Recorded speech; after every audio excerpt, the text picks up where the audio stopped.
Meninas, bom dia, boa tarde, boa noite. Eu gravei essa aula sobre regulação da pressão arterial. Vocês não conseguem me ver, mas eu vou estar aqui falando no fundo. E qualquer coisa é só mandar mensagem, vou mandar os slides também. Regulação da pressão arterial. Primeiro, eu quero que vocês entendam que a nossa pressão arterial é quando a gente vai no manguito lá e fala assim, vai aferir minha pressão. Nossa pressão arterial é aquilo. Só que a nossa pressão arterial, ela é comandada por várias coisas, por vários fatores. Tem fatores que vai aumentar ou vai diminuir essa pressão arterial. E aqui eu comecei falando sobre a redução da pressão arterial. Então, quais são os fatores que vão reduzir a nossa pressão arterial? Pode ser diminuição do volume sanguíneo, diminuição do volume de ejeção, diminuição da frequência cardíaca. Tá, o que é volume sanguíneo? Volume sanguíneo é a nossa quantidade de sangue. É por isso que às vezes a gente ouve assim, um paciente sofreu um tiro e ele perdeu muito sangue. Então quer dizer que o volume dele, o volume sanguíneo, vai estar alterado, vai estar diminuído por ele ter perdido muito sangue quando ele levou aquele tiro. Então, consequentemente, a pressão arterial também dele vai estar diminuída. Ou então, diminuição do volume de ejeção. Volume de ejeção é o volume, que é o sangue, que o coração, que os ventrículos têm que ejetar. Então, o nosso ventrículo esquerdo, ele tem um volume de sangue grande, né? Porque ele vai ter que ejetar bastante sangue para a artéria aorta e a artéria aorta levar para o nosso corpo inteiro. E a diminuição da nossa frequência cardíaca. O que é isso, frequência cardíaca? A frequência cardíaca é nada mais, nada menos que a nossa frequência mesmo.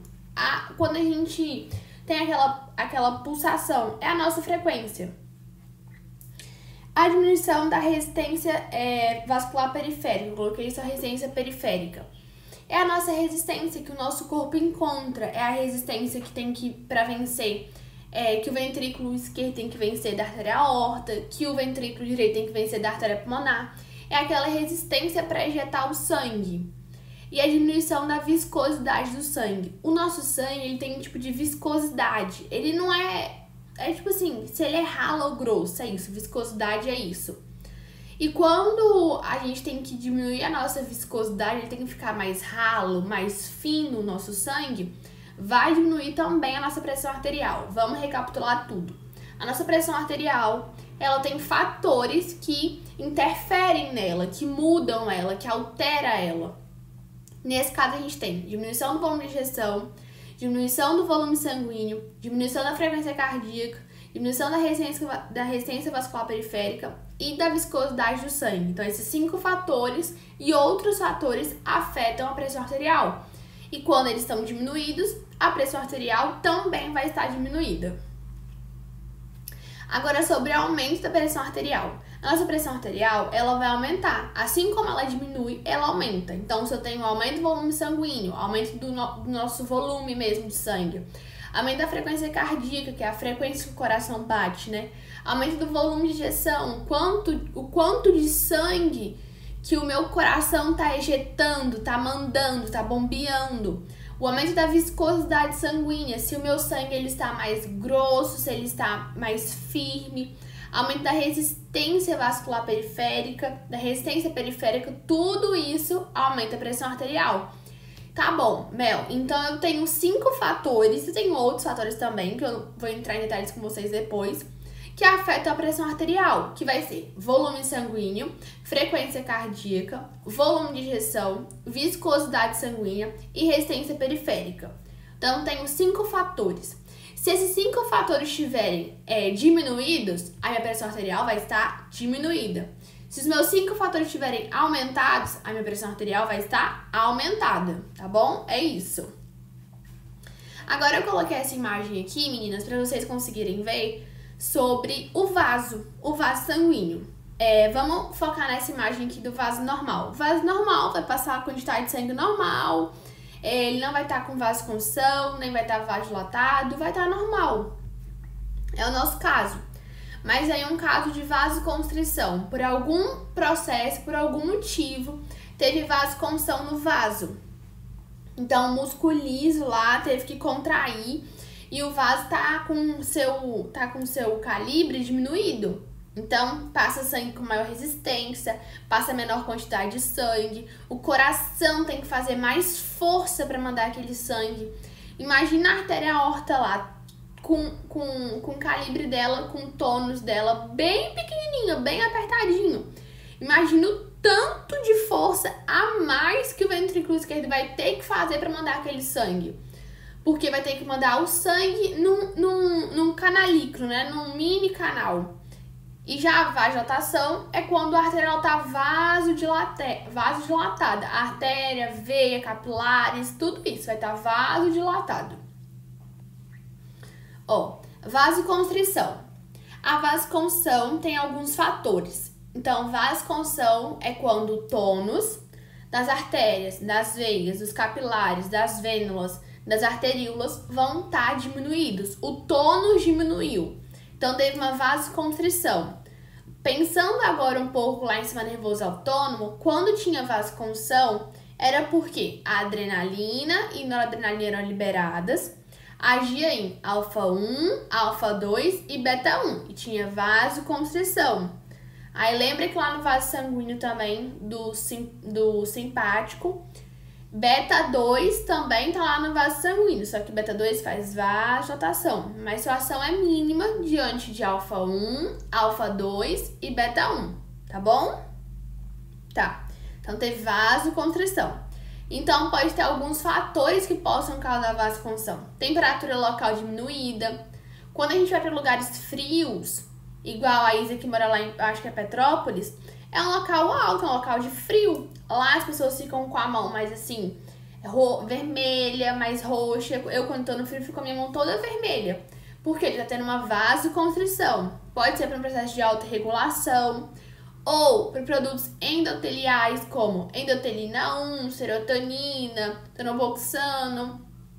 Eu vou ter agentes neurohumorais circulantes, como adrenalina, noradrenalina, angiotensina, angina vasopressina, fatores neurais que vão ser descarga aumentada dos nervos simpáticos, que é adrenalina e noradrenalina. Esses agentes neurohumorais circulantes e fatores neurais, Mel, preciso decorar cada um? Não! Só saiba que na vasoconstrição eu posso ter fatores locais, produtos endoteliais, agentes neurohumorais circulantes e fatores neurais, tá bom? Sem ficar muito tensa, sem ficar assim, muito nervoso, o quanto tem que decorar, o quanto tem que entender. Já na minha vasodilatação, quando o meu tônus do meu vaso sanguíneo tá aumentado, ele tá todo aumentado, então vai estar bastante sangue passando ali, porque ele vai estar em vasodilatação, ele vai estar relaxado. Vamos lembrar um pouco lá de sistema nervoso autônomo. Quando a gente tem um parasimpático, que libera acetilcolina, lá no endotélio do vaso sanguíneo, quando a acetilcolina é liberada, tem o quê? Vasodilatação. Lá em M3, libera acetilcolina e tem vasodilatação. Então, quais são os fatores locais? Temperatura local aumentada, a quantidade de gás carbônico aumentada, o CO2 diminuído, que é o oxigênio, aumento de potássio, adesina e lactato. Adesina e lactato não são coisas que vocês precisam saber agora, vocês vão aprender nos próximos períodos, mas só coloquei para vocês conseguirem ver mesmo. Produtos endoteliais. Vai ser o óxido nítrico, as caninas, as prostacyclinas. O óxido nítrico, vocês deixam marcadinho aí, que eu vou falar mais um pouco para vocês mais pra frente. Agentes neurohumorais circulantes. Pode ser. Adrenalina tá escrito aí, mas tá errado, tá, gente? Eu errei nessa questão, colocando adrenalina. É acetilcolina, proteínas relacionadas a calcitonina G, substância P, histamina, peptídeo, natriurético atrial. Fatores neurais, descarga dos nervos simpáticos. Então, quando o simpático está com essa descarga diminuída, quando não consegue liberar muita noradrenalina e adrenalina, não vai ter vasoconstrição, vai ter vasodilatação. Então, aí os colinérgicos, a acetilcolina, vai poder agir. Então, vai fazer vasodilatação, tá bom? É a mesma coisa. No tônus dos vasos sanguíneos vai ter fatores locais, produtos endoteliais, agentes neuromorais circulantes e fatores neurais. O que vai mudar se vai ter vasoconstrição ou vasodilatação é o que está agindo, tá bom? Aqui eu coloquei para vocês verem como que é o controle neural do sistema nervoso nas artérias e nas veias, nas arteríolas, capilares, vênulas e tudo. Normalmente a gente vai ter nos nossos vasos sanguíneos, normalmente não, em geral a gente vai ter nos nossos vasos sanguíneos inervações, como se fossem inervações mesmo, do simpático, que libera adrenalina e noradrenalina, que faz vasoconstrição. Eles que estão sempre ali, tipo, juntinhos nos nossos vasos sanguíneos, liberando adrenalina e noradrenalina. Por isso, se eu aumento a minha descarga simpática do simpático ou adrenética de adrenalina, eu vou ter vasoconstrição. Se eu diminuo a minha descarga simpática, eu vou ter vasodilatação, porque adrenalina e noradrenalina vai ser menos liberado. Então, vai agir menos, podendo ter vasodilatação. Tá bom? Ó, controle neural do sistema nervoso. Do sistema venoso, perdão. Os vasos sanguíneos são grandes órgãos efetores autônomos, recebem inervação principalmente do simpático e também recebe do parasimpático.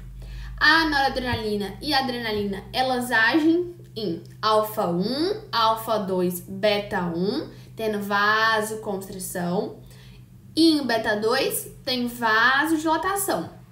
Já o parasimpático age em M3, causando vasodilatação, tá bom?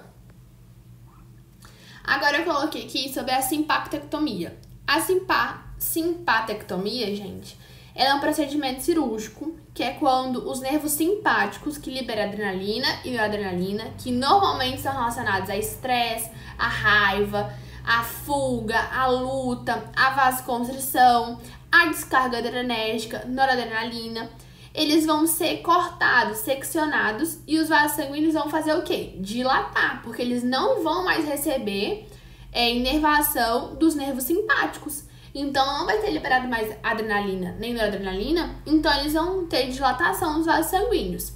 Essa mudança no nível de atividade, aumento ou diminuição dos nervos simpáticos, é um fator que vai mediar, que vai mexer na vasoconstrição ou na vasodilatação. Agora a inervação do coração. O nosso coração, ele é inervado, tanto pelo sistema nervoso simpático quanto pelo sistema nervoso parasimpático. O simpático libera adrenalina e noradrenalina. Quando vai lá no receptor beta 1, faz o quê? Tem a descarga adrenérgica, tem a liberação de adrenalina, noradrenalina, aí aumenta a frequência cardíaca e a pressão arterial. Então, o batimento cardíaco vai ficar acelerado, tá bom? Já quando o parasimpático vai lá no coração e age em M2, liberando acetilcolina, vai ter o quê? Diminuição da frequência cardíaca, dos batimentos cardíacos, e a pressão arterial também vai diminuir, tá bom? Agora eu vou falar para vocês um pouquinho do controle cardiovascular.